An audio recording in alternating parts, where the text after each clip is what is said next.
Hello, Augies Worldwide. I'm Dave Kassler, amateur radio call sign KE0OG, here with another episode of Ask Dave. We are continuing our series looking at various vendors at Pacificon, which was a great ham radio convention put on by the Mount Diablo amateur group there at the Marriott in San Ramon, California. Beautifully done.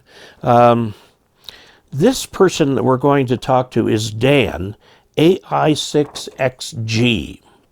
Okay, and he is associated with an organization called SOTA, which stands for Summits on the Air. And yes, there is a definition of a summit. It's got to be a peak that's a certain distance above all the other surrounding territory and so on. There's a huge long list of these. If your favorite peak is not in there, you can petition to have it added. But the idea is that there's two aspects of this. People who like to climb mountains and talk on the radio from the tops of mountains, usually on HF, oddly.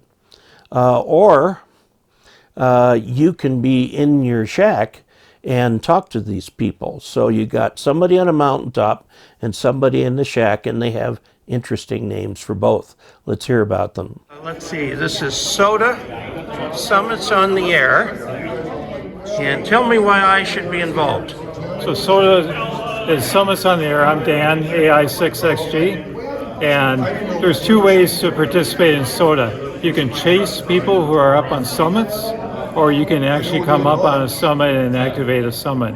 So no matter whether you're interested in hiking and being outside and trying to contact people, or you can go from your home and contact activators.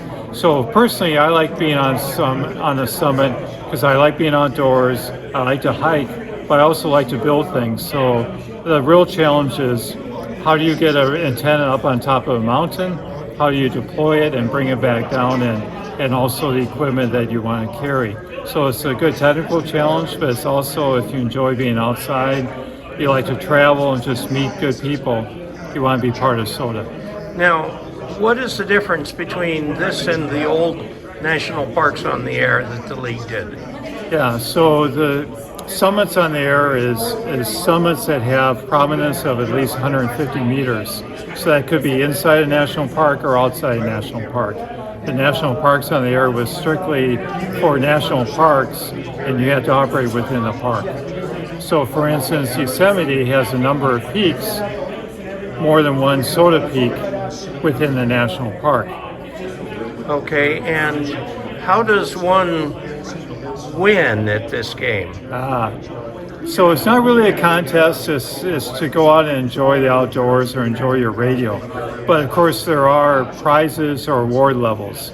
So each summit has a certain number of points assigned to it that depends on the elevation.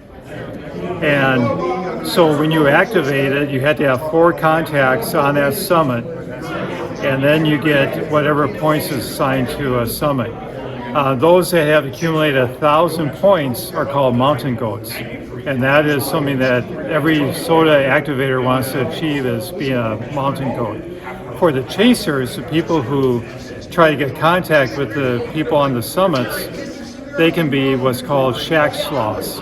For every 1,000 points they get to be a slack sloth.